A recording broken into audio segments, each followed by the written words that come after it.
സ്ത്രീധനം വാങ്ങുന്നത് തെറ്റാണ്. സത്യത്തിൽ ആണുങ്ങളാണ് ആവശ്യപ്പെടുന്നത് എന്നാണ് പലരും പറയുന്നത്. പക്ഷേ എന്റെ അറിവിൽ ആണുങ്ങൾ ആവശ്യപ്പെടുന്നില്ല. പെൺകുട്ടികളുടെ വീട്ടിൽ നിന്ന് അവരാവശ്യപ്പെടുന്നുണ്ട്. എന്താണ്? ജോലി. വെറും ജോലിയല്ല, സർക്കാർ ജോലി. ഞാൻ ഇതിനൊരു റീസൺ പറഞ്ഞുതരാം. എനിക്കൊരു കാമുകി ഉണ്ടായിരുന്നു. ഞാൻ തുറന്നു പറയാണ്, എനിക്കൊരു കാമുകി ഉണ്ടായിരുന്നു. എന്റെ ജോലി ഫോട്ടോഗ്രാഫറാണ് ഞാൻ. അവൾക്കറിയായിരുന്നു എനിക്ക് ഈ ഫോട്ടോഗ്രാഫിയാണ് പണിയുന്നത്. പക്ഷേ ഒരു ദിവസം അവളുടെ അമ്മ നമ്മുടെ ബന്ധം പൊക്കി. അവളുടെ അമ്മ എന്നെ പറ്റി അന്വേഷിച്ചു.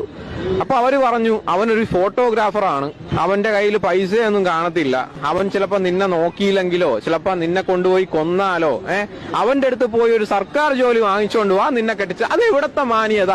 ഞാൻ പറഞ്ഞു, എനിക്ക് നീ വേണ്ട, എന്റെ ഈ ജോലി ഇഷ്ടപ്പെടുന്ന ഒരുത്തിനെ ഞാൻ കെട്ടിക്കോളാം.